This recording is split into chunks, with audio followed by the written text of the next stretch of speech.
Welcome to Monday Night Live, the weekly training that guides professionals to financial prosperity. Join our community and let's start building your wealth. So what I'm going to do tonight, guys, is go over with you exactly what I did to get business from small local banks. And the reason this is important is I did get business from the big banks, but I started off with the small banks. See, the challenges with this business of working with banks on foreclosed properties or even pre-foreclosures, i.e. short sales, is the bigger the bank, the more complicated it is. It's just so much red tape. They're stubborn. It's just unbelievably frustrating. And remember, big banks are more likely to sell their mortgages. They're not portfolio lenders. A portfolio lender is a bank that keeps the mortgages in house. They lend the money. So you give them a note, they give you a mortgage, and they service that note and mortgage. They don't sell it to somebody else and get the money back to lend out again. I'm not saying small banks don't do that, but more small banks are portfolio lenders. They keep the mortgages in house. So they're not quite as regulated as the banks that are selling their mortgages. Okay, they are regulated, heavily regulated, but they're more flexible.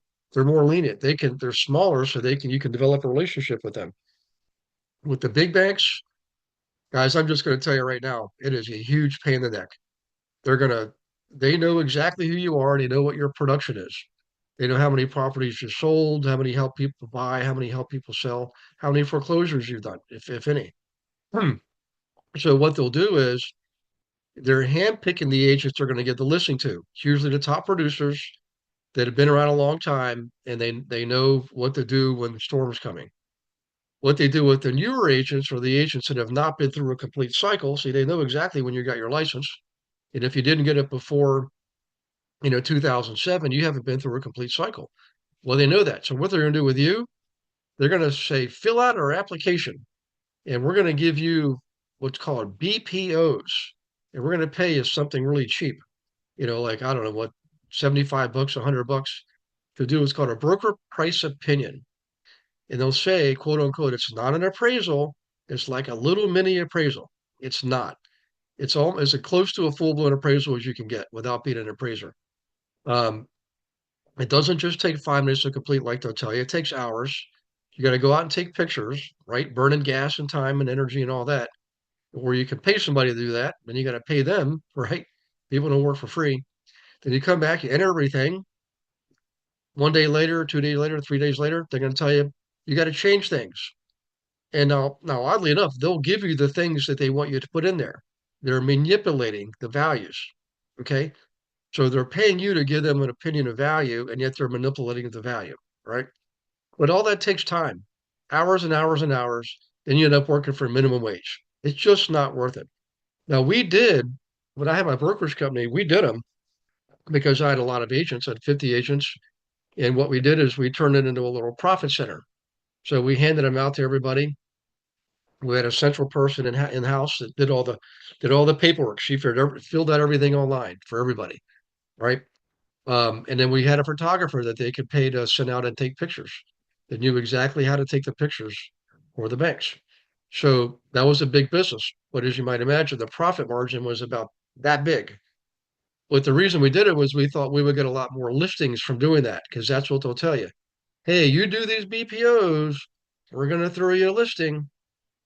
Guess, take a wild guess how often that actually happens, like on a percentage basis. 1 out of 10, 1 out of 100, 1 out of 1,000. Just take a wild guess. 2%? Go ahead and shoot. Not even close. Almost zero. You're lucky if you get one in a thousand. Yep. So Yikes. I know somebody's likely to see this, and I'll get in trouble from some of the bankers, but I'm just being frank with you guys. I mean, I've done it before.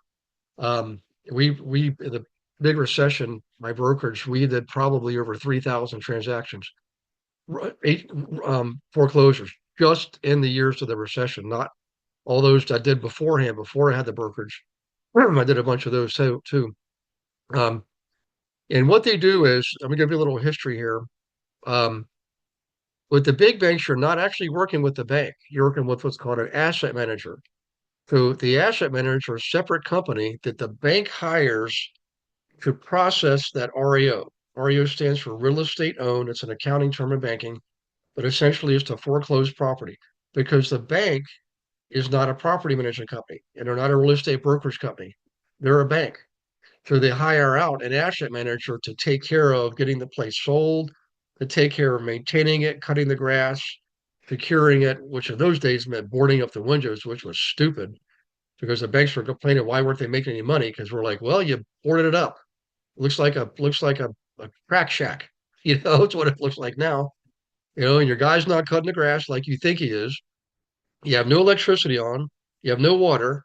So people are going there in broad daylight with flashlights and cobwebs so they can look around, trying to make decisions on a property that has no electricity and no water. You know, what do you expect? So they finally started listening. We there was a group called NRBA, National REO Brokers Association. I was one of the first members. There's only 500 people. They capped it out at 500 people. It's 10 people per state. That's not much, you know, especially when you figure there's 3 million agents clamoring for business. So we convinced them, we said, look, a lot of us are investors. We know what we're doing, and we're brokers. Don't board up the property.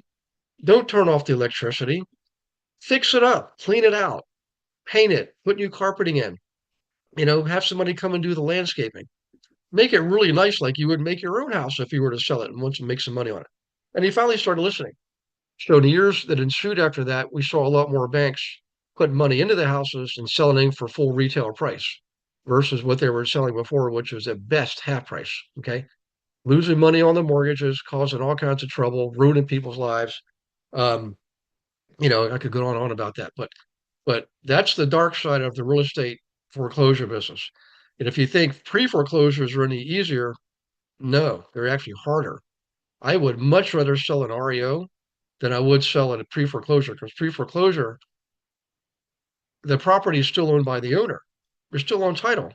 They're just behind on the mortgage. The bank's already done three notices of default. Now they're getting the attorneys involved, and they're stupid. Banks are really smart being bankers, but they're really stupid at being real estate people. So they would fight people tooth and nail. You know, we're not going to take anything less than the principal balance of the mortgage plus all the legal costs that they've been racking up, typically 40 or $50,000 by that point, plus late fees, plus penalties and all that. So the seller's like has less incentive to make good on the mortgage and bring it current. They just walk away, you know. So that's what was happening. Nowadays it's a little bit better, but thanks to in the Obama administration, they first off they had the healthy banks take over the unhealthy banks, which was exactly what was needed. And the second is he leaned on the Bank of America and the big banks to say, look, you've got to get these pre-foreclosures out of here. You can't let them sit around for 13 months. And here's another thing that happened on a pre-foreclosure. You could get a listing agreement on a property, right? And then you're going through the effort advertising it, getting it under contract. The bank's going to fight you on the offer because it's not high enough as usual. And they'll fight you, fight you, fight you. And lo and behold, you'll call one day to give them an update or tell them there's another offer. They're going to say, oh, we don't own that file anymore. We sold that. We sold it to XYZ company. Now I got to go to XYZ company. And guess what? XYZ company is going to say, we don't know who you are. We've already got somebody picked out to take that property. Yep, you lose the listing. You had you couldn't do anything about it. And here's the worst part. Well, this is on the REO side. Once a place is taken back into foreclosure, that's what's called an REO. The problem with working with the big banks on those is the asset managers would also sell those notes that are being that are attached to the property. They'll sell the mortgages. Well, guess what they do in the REO world with the big banks? They have you, the agent, pay the bills for them. Yes, sir. Water, sewage, garbage, gas, electricity, you name it. You got to get those accounts in your name and pay those. And they say, well, they'll pay you back at the closing. Well, guess what happens when a bank sells the mortgage associated with that property? You no longer have any leverage. They don't own the property. You can't collect from them. You go to the other company that just bought it, say, hey, you know, you guys owe me $3,000. They're like, no, we don't. We just bought the note. We didn't take on the debt. You got to go back to the bank that had the debt. Go back to them. We're like, sorry, we're out of business. We sold everything. Yeah, I've seen that happen over and over and over again. So we were kind of in early enough. I didn't really have those problems. And what I did though is I recognized the fact that the small local banks didn't do those same things that the big banks did. They were much easier to work with. They paid their own bills, right? And they usually were better at keeping the places, fixed up and clean up. They would have their own maintenance man go out there and take care of things. So, having said all that, raise a hand here. Who still wants to know how it is you work with the banks to get these foreclosure properties? Just show of hands. I mean, I would do it. It's like, there you go. Yeah, yeah. I know we're suckers, aren't we? We'll take that transaction. But here's the good news. When you have bank foreclosures that you're selling, what benefit can you see out of the marketplace when you got all these bank foreclosures that you're selling? Just call out what you think one of the two of the benefits are. It will drop the average price in the marketplace. Well, that's not really a good thing. I mean, like a benefit to you, the agent. Oh, yeah, I was thinking more from the buyer's perspective. Sorry. Oh, no, that's okay.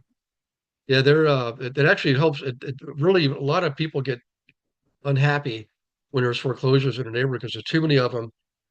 Even though they say this doesn't happen, it does happen. I've seen it. When those properties go for lower than market value, like much lower, it drags down the rest of the market. Everybody gets pretty upset by that. Um, so yeah, go ahead, Kurt. Well, I would say you'd probably get kind of a reputation that you know what you're doing with foreclosures, and you'll have people in your office saying, "Hey, Kurt, what do I do? Can you take Yeah, this one on?" Or even in your local market, you can advertise yourself as somebody that knows what to do. yep, yeah. And I can think of another really good reason. What about the consumers out there?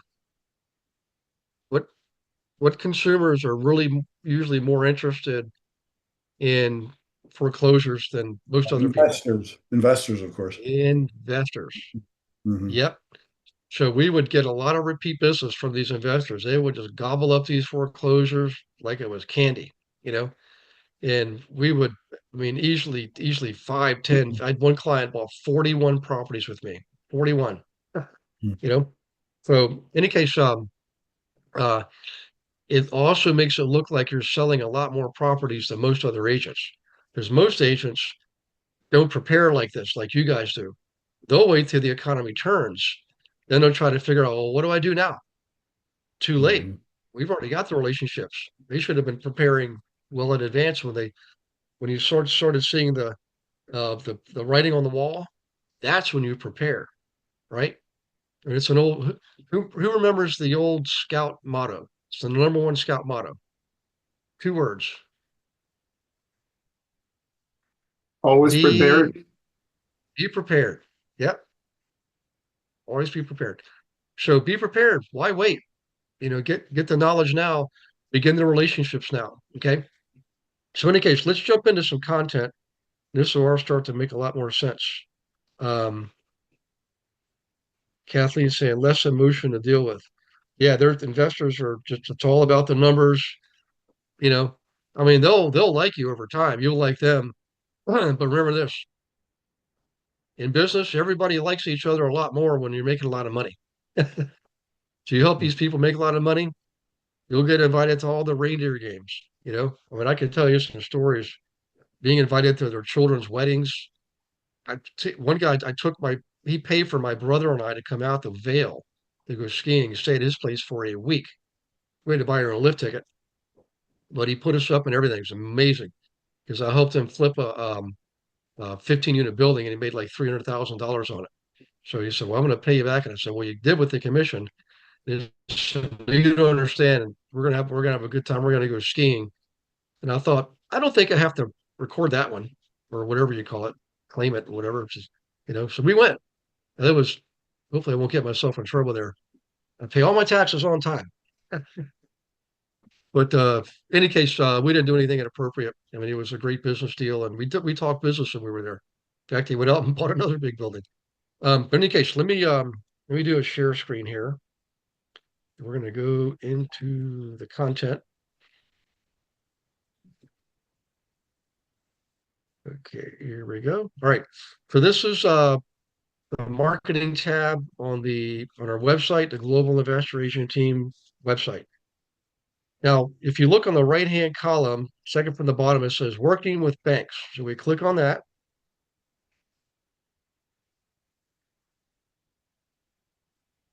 Here it comes. And I'm not going to watch the video. You guys should watch the video, though. I think almost everybody here tonight is on the team. But I highly recommend you watch that. But what I'm going to do is I'm going to go into the checklist for you. Okay. The very easy. Oh, here it is, working with banks. Um, the doc. They're always in Word. Um, I mean, you can't change it here, but you can make notes on your own copy of it if you download it. That's why we did it that way. So you can add notes and things like that. So in any case, there's a strategy and a process of working with banks. I'm here with you now. But before you start, you want to determine what are your goals. How many transactions would you like to get? Let's just say the next 6 months from working with banks. And maybe it's one a month, maybe it's one a quarter. That would be 2 transactions, whatever it is. You want to write it down. Write the goal down. I mean, it should be part of, you know, if you haven't done the vision exercise, this would be a good time to do it because we are literally a week away from the end of the first half of the year. By the way, let's do a quick little test here. Raise your hand if you have met your goals that you set out to meet on January 1st, if you met your goals. Now, I'm not going to raise mine because I haven't met my goals. But look at that. Hardly anybody has met their goals for the year in terms of business. Um, so sometimes we have to redo the vision exercise. I mean, nobody thought the volume would be as low as it is, but it is. So bottom line here is you want to set your goals and put them in writing um, so that they're real. If it's not in writing, it's not real. By the way, this workshop, the bank tracker investigative reporting workshop, I don't know if they've updated or fixed it yet, but we noticed about when was that? I forget. Sometime last year, it wasn't or it wasn't working. I'm not sure what the deal was. Let me go back here real quick. Let me see. I'm gonna put it in there so we might get a 404 error. It'd be nice if that thing was working in because yeah, see this site can't be reached. Let me go to the root bank tracker. Let's try this. Bank tracker, personal loans, investing, insurance, um, insights for smarter banking decisions. Yeah, this is completely different. Um, Look at that. Featured bank reviews. Well, they do still evaluate banks. Financial product reviews, personal finance reviews, um, banking, savings to do, checking, CDs, money. Um,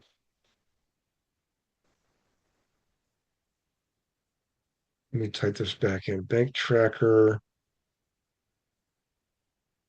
Yeah, I'm not going to pull around anymore with that. Take any more time. Um, let's go back to here. All right. So I would watch the video in the marketing campaign. Um, Now, again, what I recommend is small local banks or credit unions. Now, credit unions, you're not going to find as much inventory there. It's not that they don't have foreclosures, they do. The difference is credit unions are nonprofit. They're member banks, membership banks. If you're in a credit union, they call you a member, right? Is anybody part of a credit union? Okay. There's probably a credit union wherever you are, or somewhere you can belong to one. It would be a really good idea because sometimes you can get some really good loans from them. But here's one thing that's different about credit unions when it comes to foreclosures. They generally don't go out to the open market with their foreclosures. There's very few. And what they do is they generally will try to keep them in house. Sometimes the bank investors themselves, the people that owned the credit union or started it, they'll take it back and, like I said, fix it up and sell it, like it's a regular home. Nobody would ever even know. Um, but they'll offer it to their members is what they'll do. They offer it to their members first. Okay. Um, so in any case, community banks, this is what's important. The word community actually means something in banking nomenclature. Okay.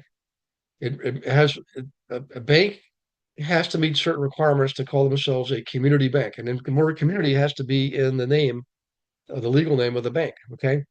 But generally, a community bank um, serves their market, the local community, without any restrictions. Redlining's been outlawed for decades, but big banks still, based on where they have their presence, that will determine what areas they make loans in or not, based on their market presence. Okay. Community banks, usually just one branch, maybe 5, maybe 10 max, but they're community banks.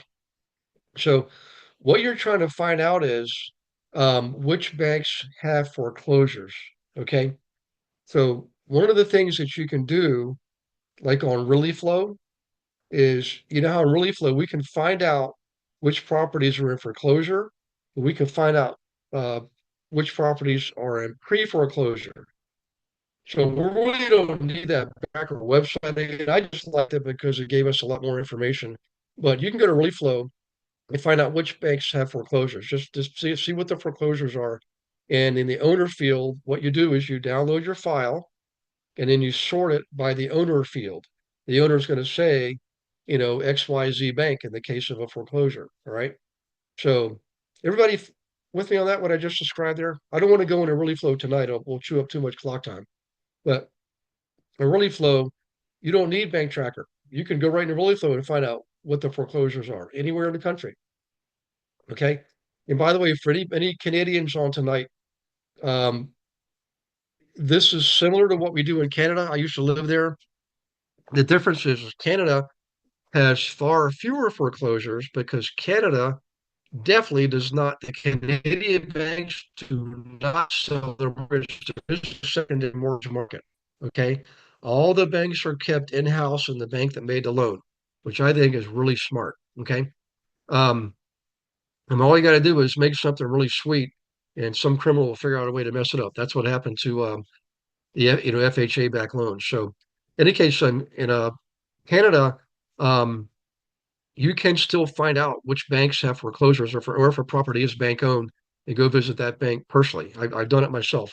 I lived in a place called London, Ontario, so I lived there for 5 years.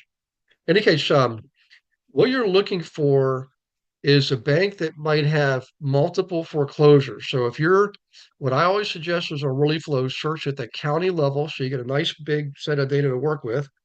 Unless you're living way out in the booties, and that still won't matter. You can choose state level. Like in Montana, I would work at the state level, right? Because there's only 1 million people in the entire state. But if I'm in Illinois, I would just go right to Cook County. Cook County is the biggest county in Illinois, population wise, and you can create a file of closed properties, download a file, sort it by owner name, and you'll see all the ones owned by Bank of America will be bunched together. So you can see which banks have foreclosures. You can look for your local community banks there. Okay. In fact, you can search by owner name in ReallyFlow. So if you get a list of community banks for your area, just type that in one name at a time in the owner field in ReallyFlow for the county, and you'll get all the properties that they've owned. There you go. It's totally free. So I love that ReallyFlow product. Okay. Um, you can also go to your tax assessor's database. In a lot of cases, well, most cases, it's online. Almost every county in the country. There are some counties that are still don't have things fully automated. They just don't have the budget for it. Um, but a lot of times you can go in and search by owner name on your property tax records database. And a lot of times you could even purchase the data. I mean, literally for $30 or $50, they'll give you a download link to download all the property data for your county in an Excel spreadsheet. Everything. Okay, so if you don't have ReallyFlow, you can go to your county's records for for 40 or 30, 40, $50. The problem is that data is static. Once you download it, it's only good as of that day. The next day, as soon as something gets sold, your data is sold.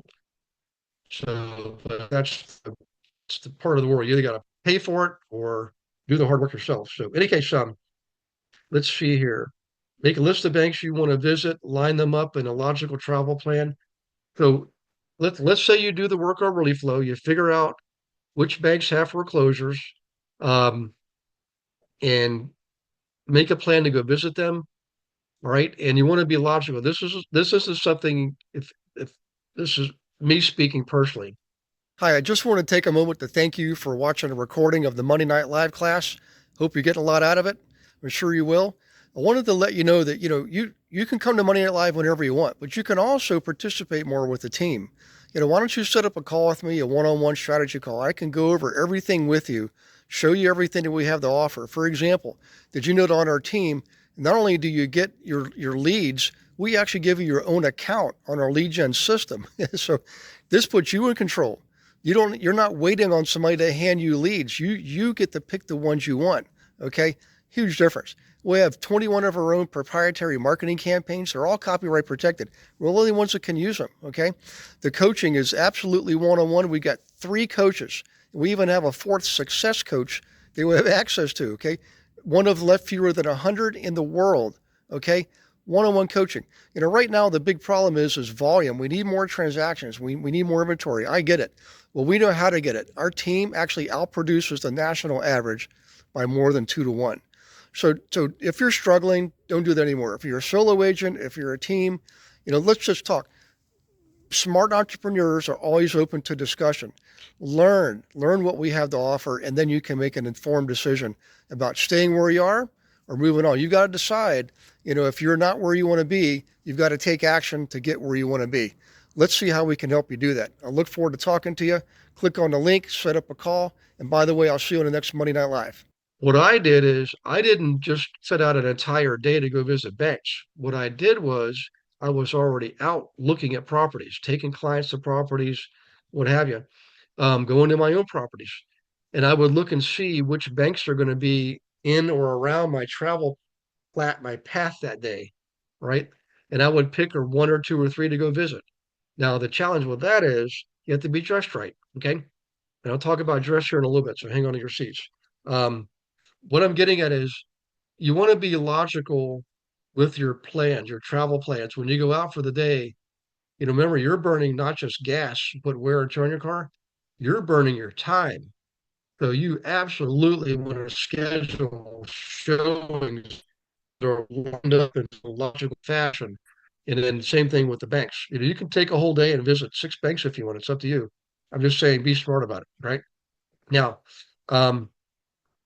well, let's get down to the dress code. And I'll give you some more information on the banks themselves. And I'm going to tell you what to say and everything.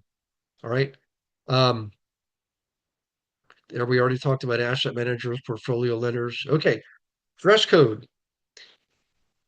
The best thing I can say here is you need to dress in a way that makes you feel professional, successful, competent, confident, obviously, all right? And what you would expect. If you were a banker, remember bankers are pretty much all wearing suits, right? If you were a banker, somebody came in wanting to do business with you, would you be more responsive to somebody wearing work boots and jeans and a t-shirt, or somebody that's wearing a professional? You don't have to wear a full-blown suit, but for men, that's going to be dress slacks and a button-down collar shirt, right? Professional, Preferably, yeah. what's that? Professional. Professional, absolutely. Yep. And for women, I mean, obviously you've got a lot more to choose from, but again, whatever makes you feel professional, comfortable, confident, that's what you want to wear. Okay. And you'll know when you put their outfit on and look in the mirror, it's instantly going to lift you up. Okay. All right. Now, here's where the rubber meets the road. This is the hard part because banks are forever changing their we see, what the consumers see.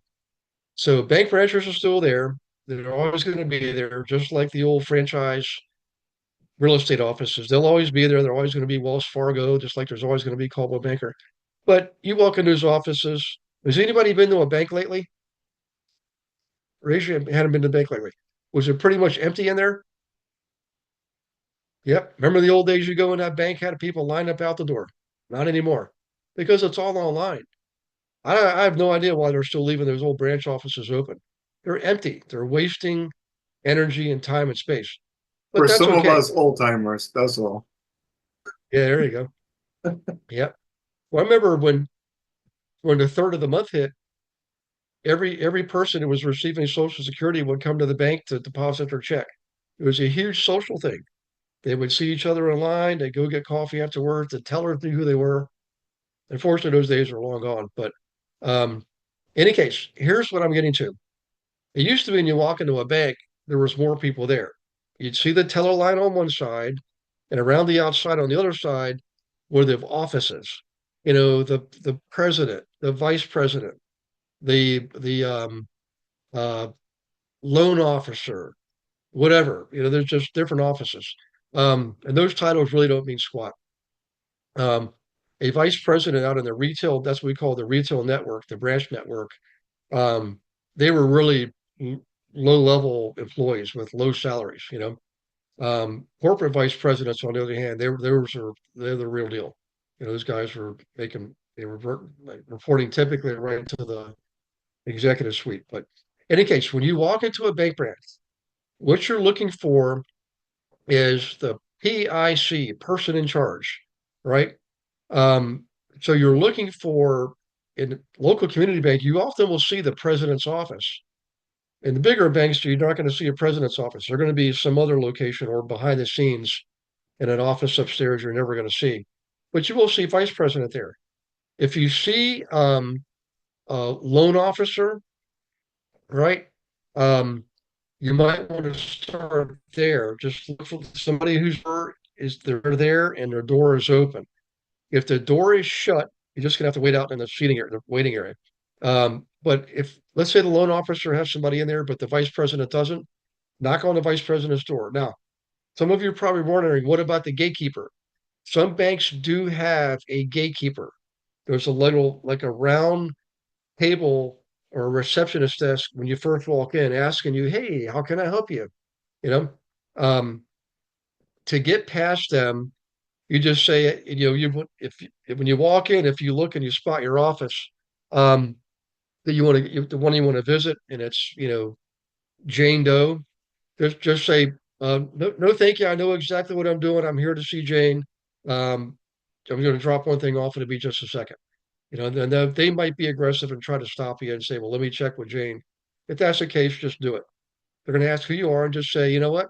Um, my name's Eric Reisner, and we're going to talk about some of the properties that your bank has taken back in foreclosure. Here's the list right here. You want to come prepared. I always brought a satchel or a briefcase or a like a portfolio folder. Bring that with me, and I'll explain more about what's in there. But I always would have the list of properties that I know that they own. Okay, and uh, and I would highlight in yellow the ones I was really interested in. So I was prepared. Um, now, let's say the person you need to speak with is not there that day. They're going to ask you to leave a business card. They say, I really don't have business cards. I'm just here, you know, for these specific properties. Um, I'll come back another day. Thank you very much. But don't leave a card or any kind of thing. They're not going to. You can leave a note and they might call you, but you really want to come back another day. So, in any case, who wants to know what you actually say there when you if you actually get somebody, the actual words you speak? Anybody want to know that? Aha, the script. There you go. So now this is over a lot of years of figuring out what worked, what didn't work, and so forth. So this is what I would start off with. Um, if I was there representing other clients, I would tell them I'm a realtor. If I wasn't there to represent other people, I would just say I'm Gary Wilson. I'm interested in properties just like yours, you know. And they would, you know, of course, ask you why and say I'm an investor, and you know, I like some of your properties. But let's say you're there as a real estate agent representing, you know, people who want to buy a house. Hi, I'm Kurt Sutherland. I'm a realtor in the area, and I have clients who are interested in properties just like yours. I just want to sell one. Let's do one together. And when you like the results, and perhaps we can do more. And that's it. Zip your lip. It's going to be hard because you're going to want to keep talking, but you zip your lip, pass control of the conversation to them um, on that last sentence using a little body language and stop talking. They will respond. They're not going to sit there and stare you down for 5 minutes. They're going to respond. One of the things they might say is, how do you know we have properties? And you could just tell them, I found them on the county website. I searched by your name and I see that you got 6 of them right now. You know, um, and they also might say, um, you know what, we do have a couple. We're not in any real hurry. They don't want to make it sound like that they're desperate. Believe me, when a bank has a foreclosure, they want to sell now, right? Here's why. It's a quick accounting lesson. Does anybody remember taking accounting before? Like in college, you had like a T chart, debits and credits. Well, the debits and credits that you and I were used to seeing for our own personal finances is the opposite of what a bank's would call it a T square looks like, or a T bar, debits and credits. A credit to you is a debit to the bank and vice versa. So, for example, you think of your house as an asset and the loan as a liability, which is true. But to the bank, your loan to the bank is an asset, right? And the property itself is neither. It's not considered an asset or a liability unless the loan doesn't get paid on and it falls under foreclosure. Then the property is a liability. The property is not an asset to a bank. The property becomes a liability. You know why? Because it's not making money. See, people get confused by this because we're always told our houses are our biggest asset. No, if your house is your biggest asset, you're probably in financial trouble, right? You need some income producing assets, things that hold value and produce income. That's why we like real estate. Okay. But to a bank, where the loan's not being paid on, that means that property is not making money. And worse yet, the bank is costing them money, right? They've still got to pay property taxes on it. And if they're smart, they have it insured and they got to pay insurance on it. And guess what? The utilities, water and sewage and garbage, they don't care if there's somebody in the house or not. You you have to pay garbage, sewage, and water on every property owned, whether somebody's in there or not. They're going to pay all those bills. So it's losing money. So if you look at a table of assets and liabilities, something goes into foreclosure, their liability just increased to the amount of the mortgage, right? And they have nothing in the asset column to compensate for it because what they have is now also a liability because it's costing them money. It's a double whammy. And what happens is the shareholders, they find out about it. They have to, because the bank has to report it. So the shareholders find out, they're not happy because they're not making as much money. And not only that, who here's ever heard of the term loan loss reserves? Who's heard of loan loss reserves? That's a bucket that banks have to put money in to cover loans that have gone south. They're called loan loss reserve. So the more you have, the more the federal government makes you a bank put in the loan loss reserves. That money can't be used for anything else. It can't be borrowed against. It can't be loaned out.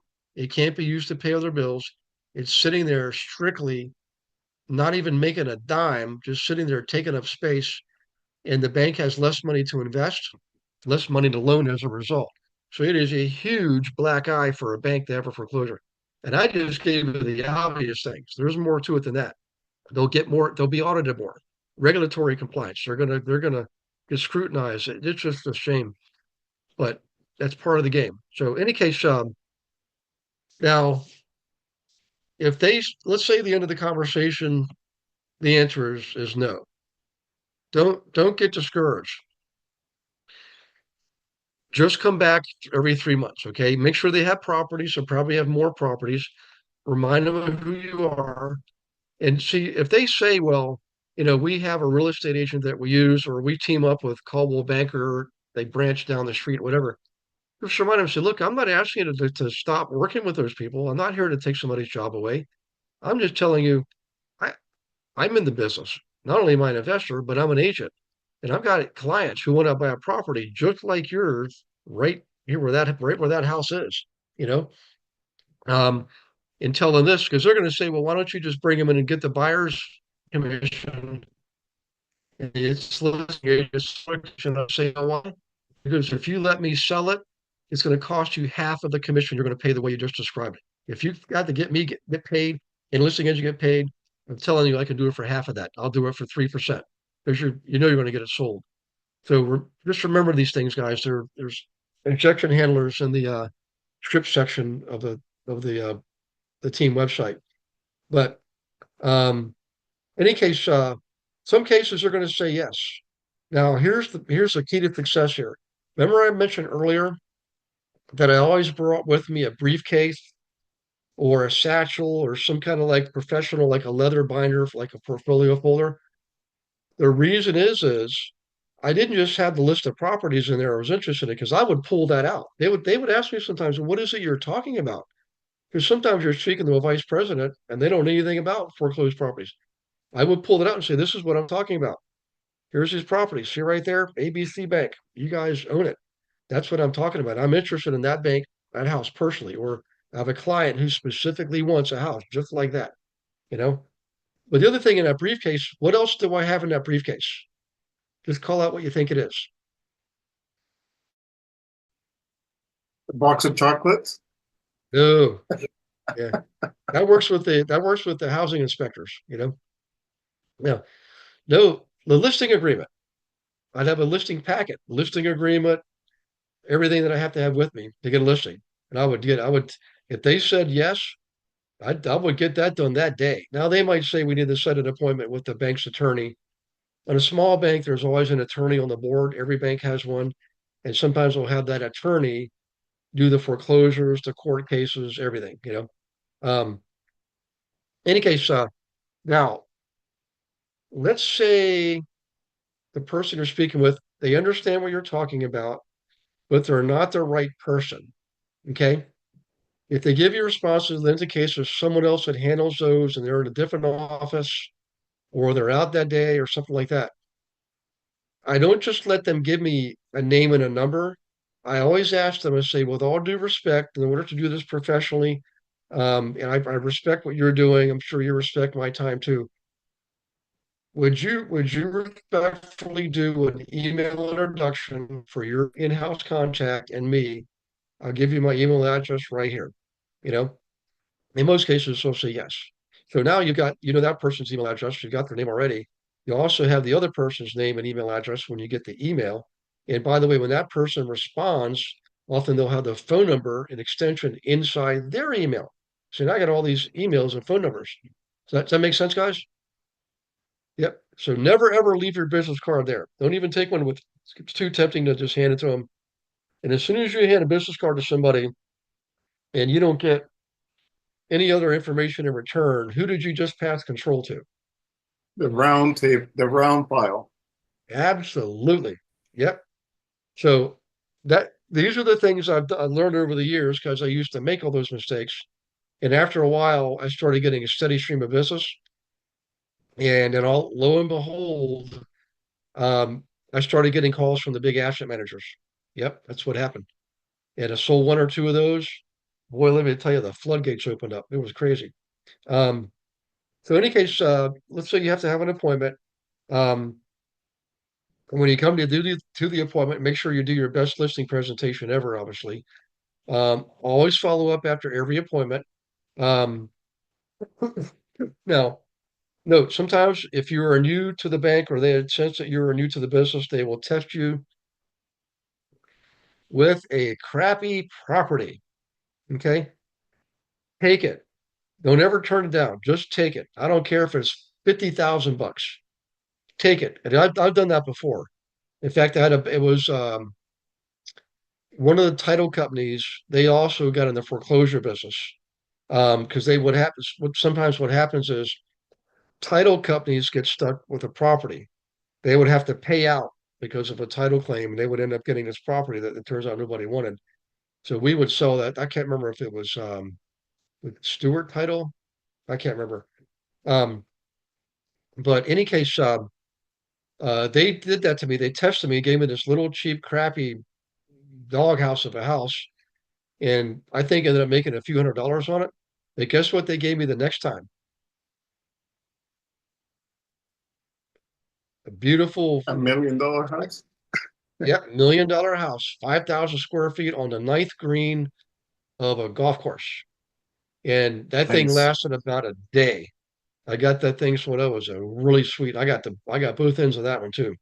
That was a $50,000 payday. That was a long time ago. Um, so when you show them what you can do, they're going to give you more. They're going to spread the goodies around, but you'll get your fair share. I can assure you that.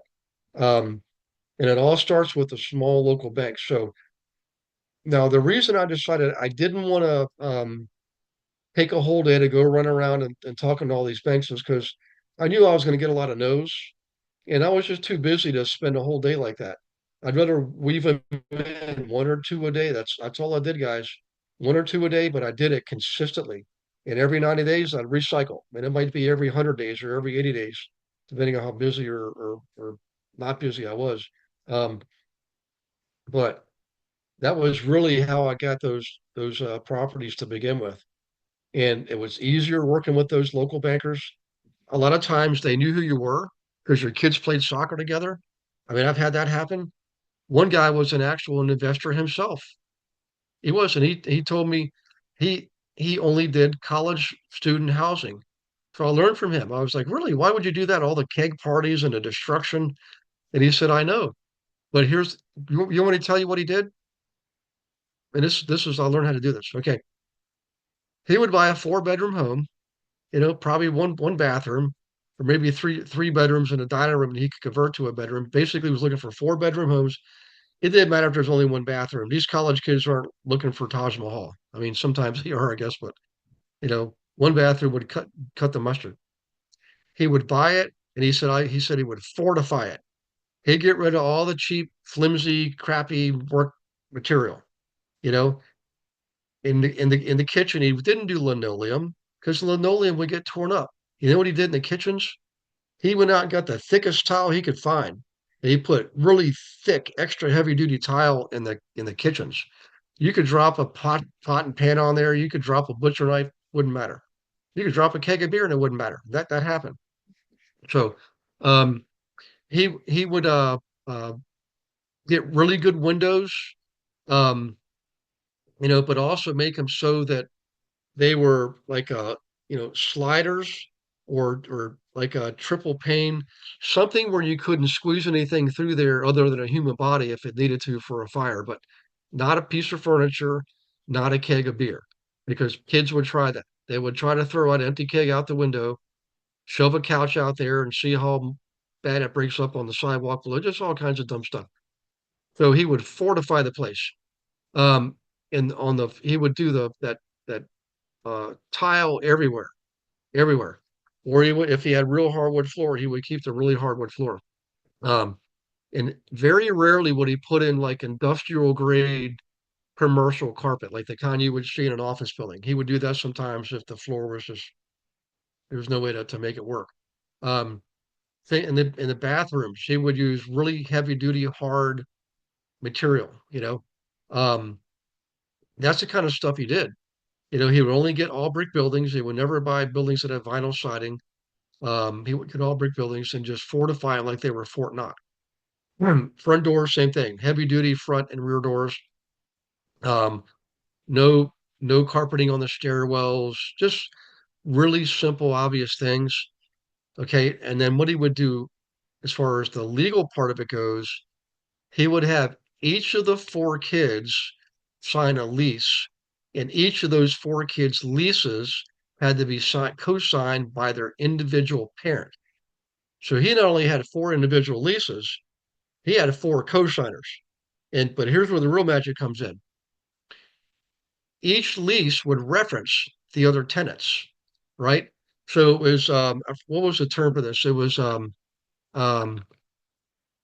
oh shoot, why am I drawing a blank, guys? Where you're you're responsible for your own rent, but if a room's not being paid on, somebody left or they just not paying the rent, the other three people have to pay that difference. That's what he did in his leases. So what it did is it put pressure on the kids. If some kid was screwing off, they would sometimes force him out and get another kid in there that was responsible. You know, um, they were not putting up with any crap from any other kid. I thought that was ingenious. Um, so, but in any case, the legal term was um, they were singularly responsible and jointly responsible for the overall upkeep and payment of the rent of the house, even though their individual rents were on their lease. The total rent lease could be, $2,000 a month, and each room was 500 a month. Um, and he would have them pay the gas and electric bill because those were not lienable, but he would pay the water, sewage, and garbage because those are lienable in most places in the country. So a little bit of sidebar there, but I want to give you that little tip for student housing. How do you actually do student housing and not lose your brains? Um, guys, I forgot to check. I haven't checked. I got to promote a few people. Hang on one second. Um, thanks, guys, for being patient. I didn't realize you were out there waiting in limbo. Um, Les, good to see you. Always good to see you. Okay. Hey guys, any questions on the banks? How do you approach them? What do you say? What do you wear? What do you do? Has anybody ever had a bank listing before in here? Anybody have one? Okay. Um, what? How about time of day? I tell you what, one of the best times I found out to visit a bank was the hour after lunch. Not like right at 1 o'clock, but like 1:15 or 1:30 to 2:15 or 2:30. I would go in there typically before two because they would usually take a little bit longer. Sometimes they're with a client and they didn't start back up again until two. In the morning though, they're usually pretty busy. They got to get the bank up and running. They got to have their kickoff meetings. They got clients coming in, and then late afternoon, things would get busy again. They would usually shut down at 4:30 because they have to close down and count the money and everything. But usually that early afternoon, that time frame worked pretty good, you know. So, but in any case, boy, no questions. This could be one of the fastest classes we've had in years. Usually, very late last couple of years, we've had them 2 hours, 2.5 hours. Good Lord.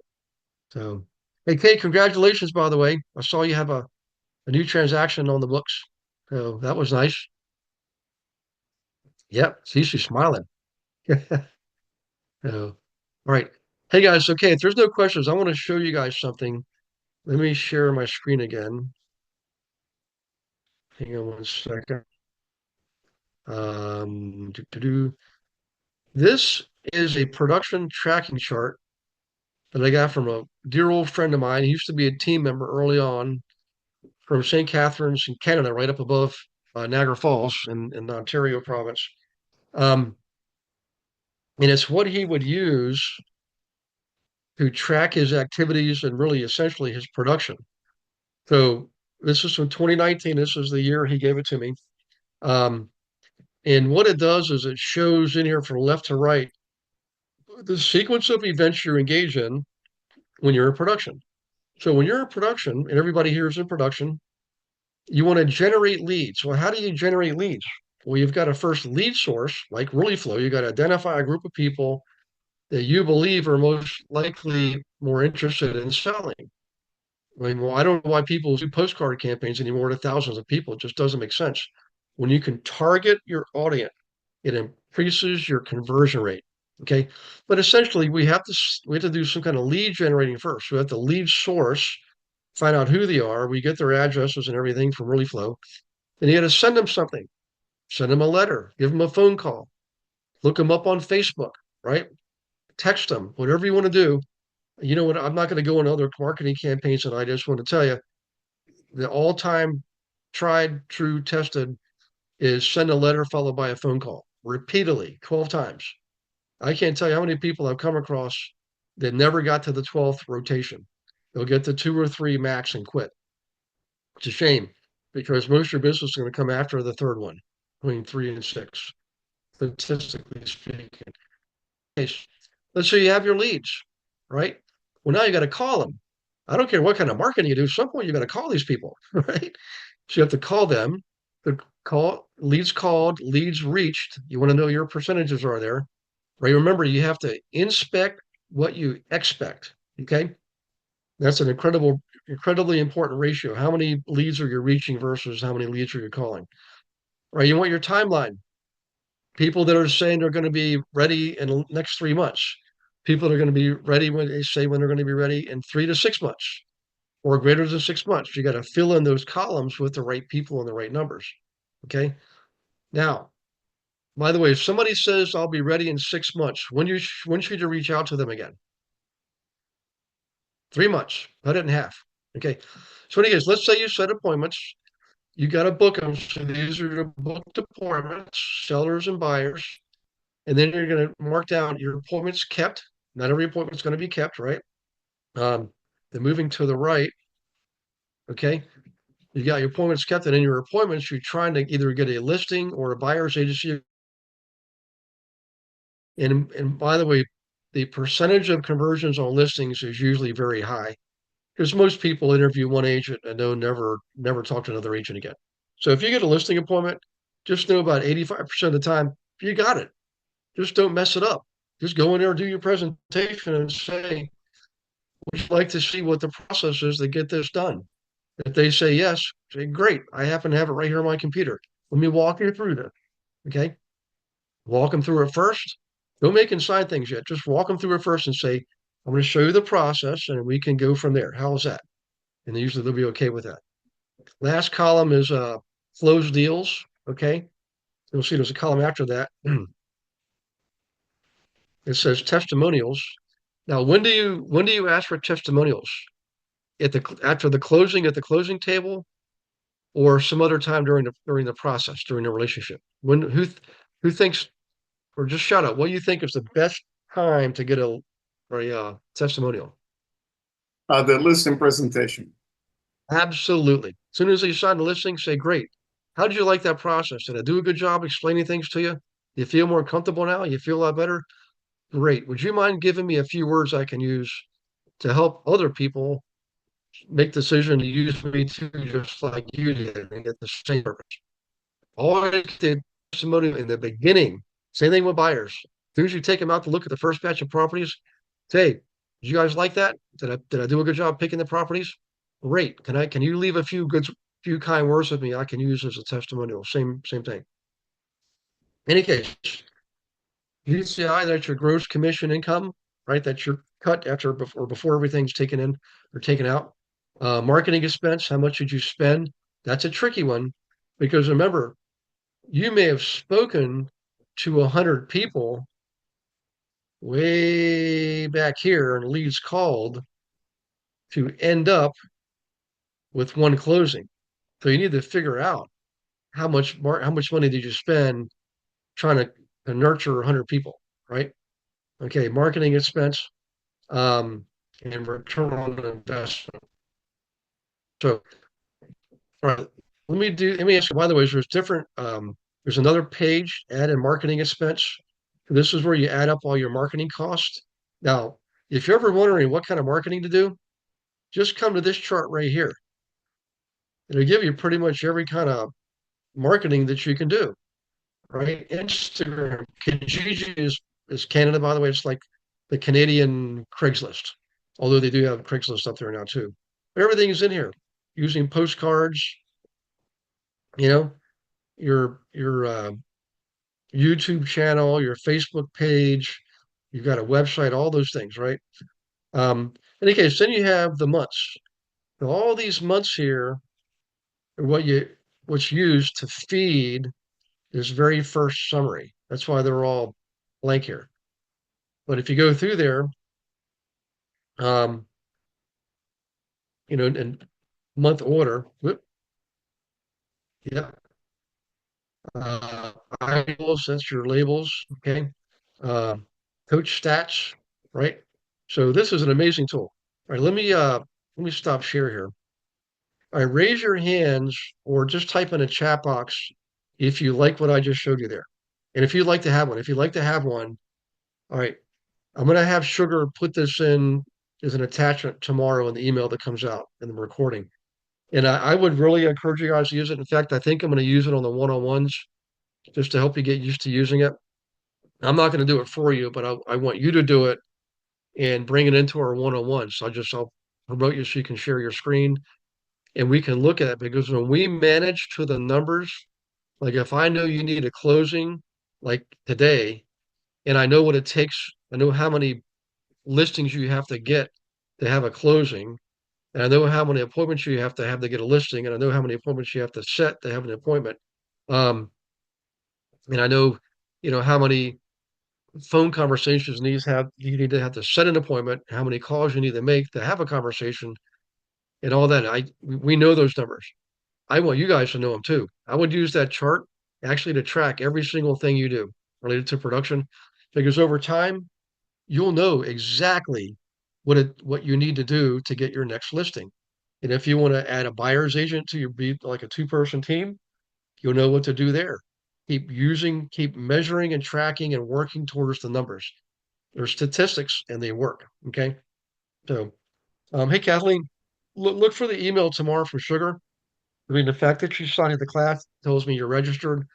So anybody that's registered will get the email automatically. Could go to spam, but just make sure you look there. So, and Kurt, same thing. As long as you register for class, you always get that email after class. You know, it'll say it's for me, but it's really not. It's Sugar that sends it out.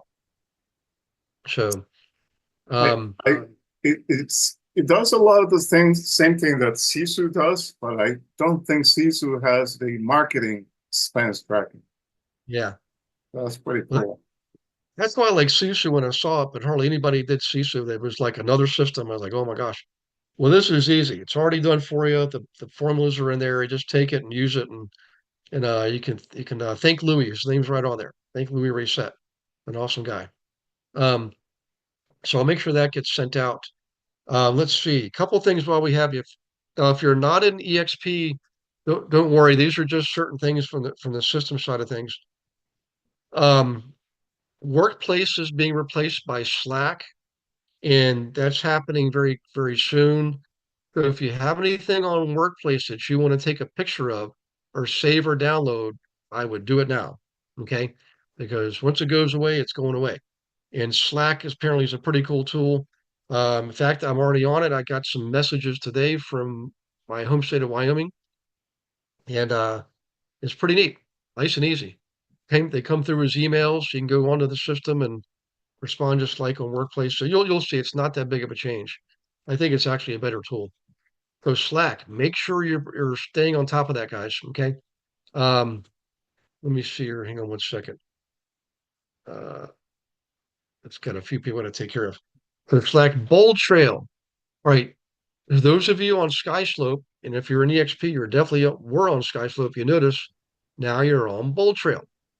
There's training this week. I highly, highly recommend you take it. Just go into Workplace, search, Bold Trail training on the upper left-hand corner, or you can even Google it. It'll pop up there too, and you'll see the training sessions for Bold Trail.